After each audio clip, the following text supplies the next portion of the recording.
The Segway scooter is no more. Here we are together again for Plain English lesson number 275.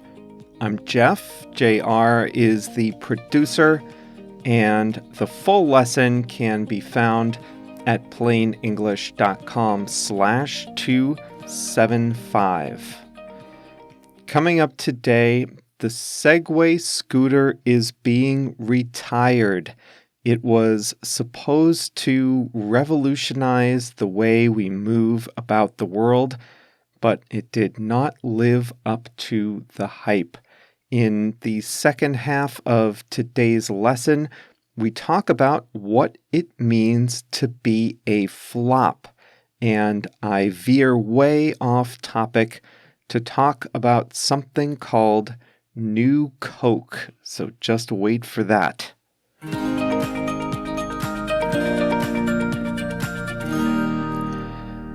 It was going to change history, but now it is history. Ninebot, the Chinese company that now owns the rights to the Segway scooter, announced that it would shut down production at the firm's only Segway plant in New Hampshire as of mid-July.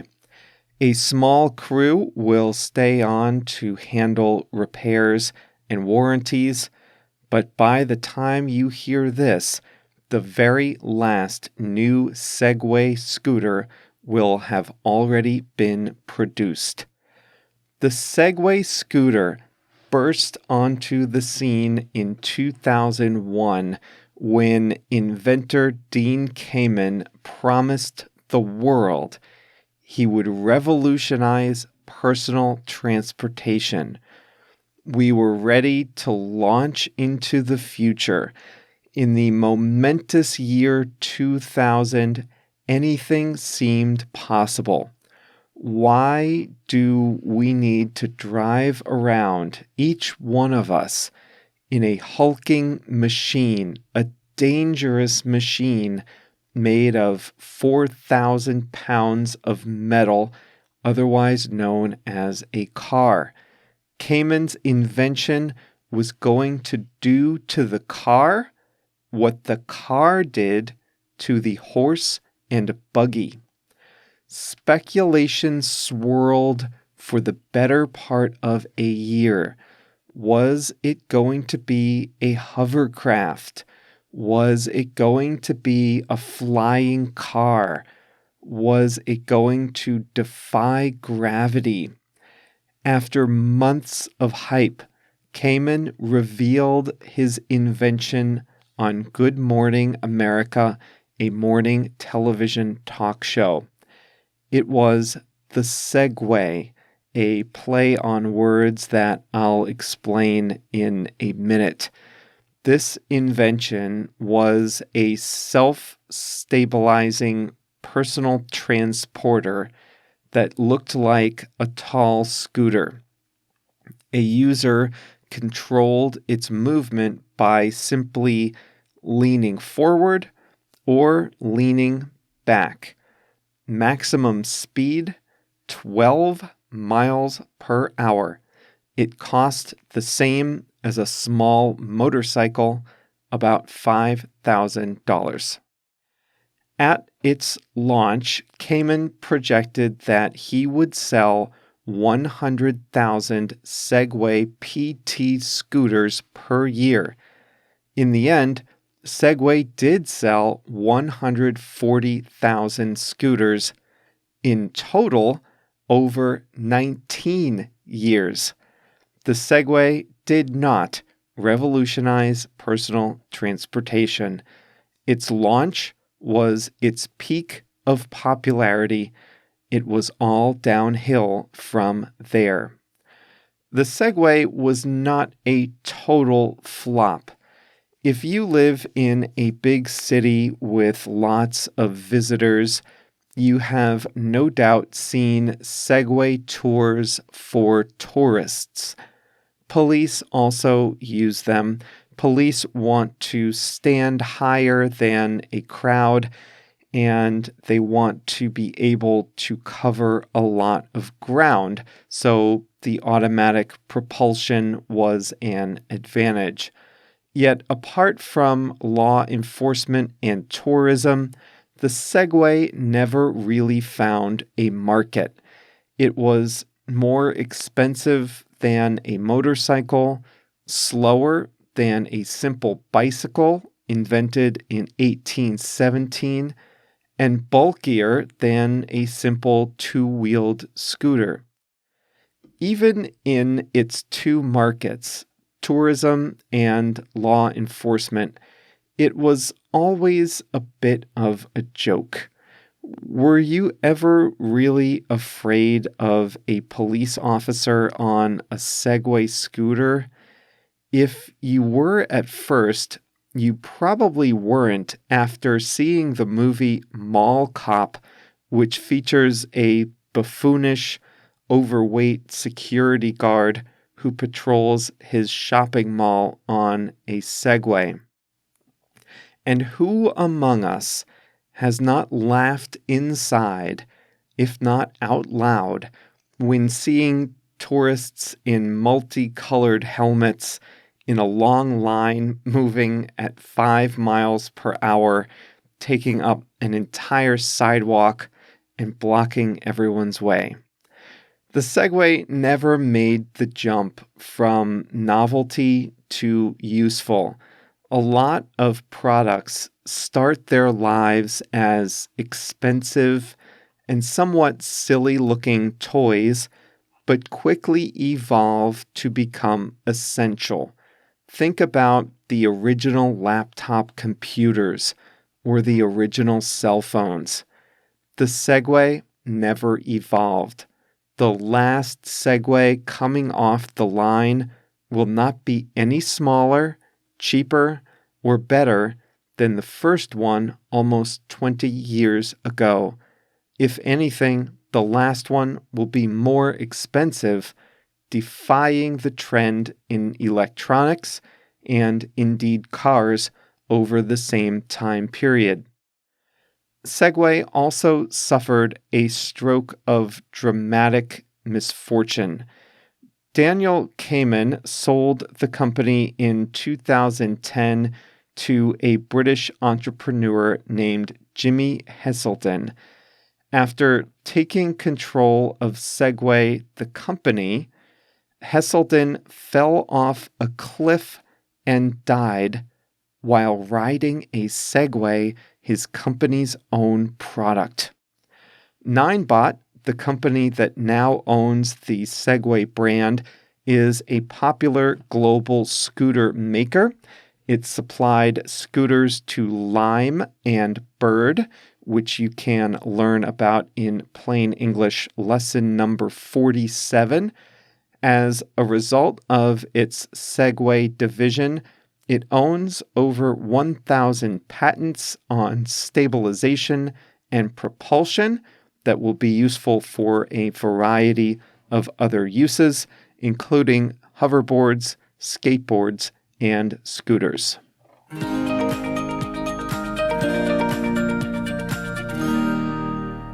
I promised I'd explain why Segway is a play on words. The product Segway is S-E-G-W-A-Y, and way, W-A-Y, is often used in movement and transportation. The English word Segway, which is S-E-G-U-E, means a transition. It sounds like a French word, segue. So the product is a play on words because it was supposed to be the transition to a new way of moving around, but that did not happen. Before we segue into the second half of the lesson, I wanted to tell you about an upcoming free webinar on plainenglish.com. JR and I will be hosting a webinar about all the best technological tools you can use to improve English in 2020. I'm not going to overpromise like the Segway people did. There are no revolutionary answers here. It's not going to change the way you learn English forever. Instead, it's going to be a very practical 30 or 40-minute presentation laying out the best tools according to my research. And I hope it will be interactive too, where you can share your own experiences and tell your fellow listeners what has worked for you. So all that is coming up. We're going to be doing those next week, the week of July 13th. We'll be doing one on July 13th, July 15th, and July 18th.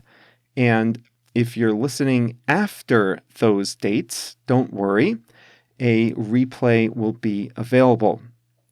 So come join us for those webinars. Just visit the homepage, plainenglish.com, and scroll down to the webinar section or check the transcript of this lesson for a link. It's also on your dashboard for those of you who are free members.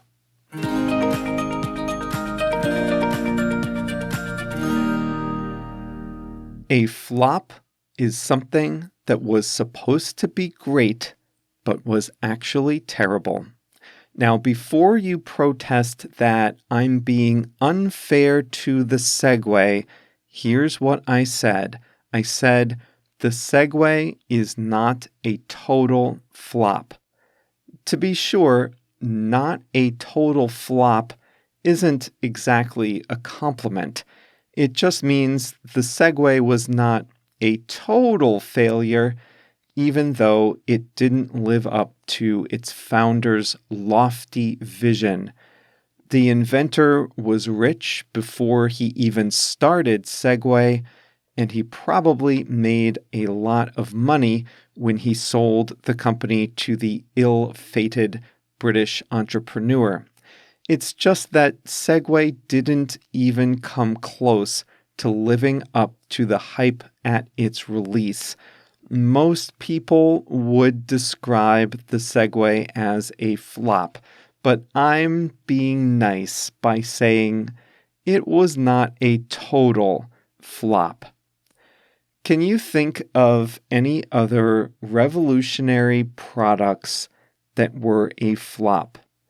I've got a good one. How about Google Glass? Wasn't that a flop? This was Google's creepy set of glasses that were basically a Google search engine built into your lenses. That came out right around the same time as facial recognition, and it led to privacy concerns. Google eventually discontinued Google Glass. Facebook and Amazon have both made phones. Did you know that? It's okay if you didn't know that because they were both flops. The Amazon phone did little more than let you buy things on Amazon. Talk about a lack of imagination. The Facebook phone was a good value. It cost just 99 cents in the US, less than a bag of chips, and was great if all you wanted to do was browse Facebook. Tata Motors, a car maker in India, introduced a car that cost $2,500 in 2008. A car. It was supposed to be a vehicle that the middle class could afford in India. To get the price that low, Tata had to cut a lot of corners with quality and safety. Some original models burst into flames. It discontinued the Nano after selling only 8,000 of them. MoviePass was a flop. We talked about that in lesson 192. Crystal Pepsi was a flop. Oh boy, I remember this. This was 1992. I was 11 years old. This is prime soda drinking years right here, 11 years old. Pepsi came out with a clear version of its cola. The idea was it was supposed to taste just like Pepsi, only instead of being dark brown, it was clear. Unfortunately, despite being marketed as similar to normal Pepsi, it tasted different. It was, and I'm not making this up, it was intended to communicate a message of purity and health by being transparent. Crystal Pepsi was a flop. But all this pales in comparison to perhaps the biggest flop in all of consumer history. The year was 1985. I was not yet in my prime soda drinking years. I was still drinking apple juice in 1985. On April 23rd, 1985, at a ceremony at New York City's Lincoln Center, Coca-Cola announced it had reformulated its recipe. In the words of Coke's CEO, the new cola recipe was bolder and rounder and more harmonious, whatever that means. It was to be called New Coke. It was a success at first. Many people did prefer the new taste, but others hated the new recipe and resented the company for taking away their favorite soft drink. Soon after the old recipe was retired, Coke began getting thousands of phone calls per day from people saying they felt they had been robbed of something important. Coca-Cola hired a psychologist to listen in on these calls to better help the company understand why emotions were running so high. The psychologist said people were talking about losing the original Coca-Cola the same way they talk about experiencing a death in the family. Soon, the nation was in open revolt against New Coke. Pepsi delighted in Coca-Cola's misfortune. Pepsi gave all its employees a day off to celebrate their rival's epic misstep. 79 days later, Coca-Cola reversed course. They announced it would reintroduce the original formula under the brand Coca-Cola Classic. The most popular television news presenter of the day, Peter Jennings, broke into a popular daytime soap opera to announce to an anxious nation that the original Coca-Cola would be back. A United States senator on the floor of the U.S. Senate called the return of the original recipe a meaningful moment in U.S. history. New Coke was a flop of epic proportions, one of the biggest flops in all of business history. Or was it? Some people maintain that this was all a publicity stunt. Prior to New Coke, Coca-Cola had been losing market share to Pepsi. After New Coke, and after reintroducing its old recipe as Coca-Cola Classic, Coke experienced a resurgence. It kept producing new Coke. I tasted it, but I preferred the original. It kept producing it until the early 1990s, but Coca-Cola cemented its position above its rival Pepsi and has never looked back. Some people think that Coca-Cola purposely engineered the whole thing to attract attention and to revitalize the brand. Coca-Cola denies it. So you be the judge. Was New Coke really a flop?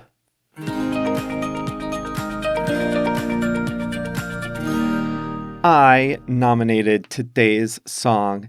It's by Bruce Springsteen and it's called Thunder Road. It's my favorite Bruce Springsteen song.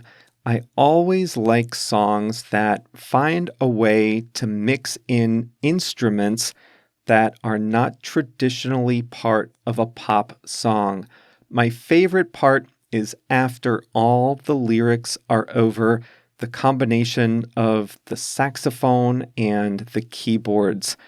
It is number 86 on Rolling Stone's list of the 500 greatest songs of all time and has been covered by a lot of other musicians in its time. So listen to the original Bruce version. If you like it, then look for the country version by Eric Church or the version by the Brazilian singer Renato Russo. Thunder Road by Bruce Springsteen is the song of the week.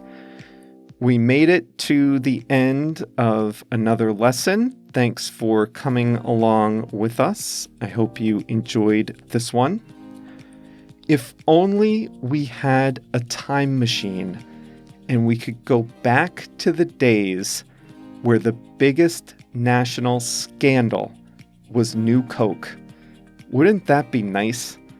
By the way, Coca-Cola reintroduced New Coke as part of a promotion with Netflix.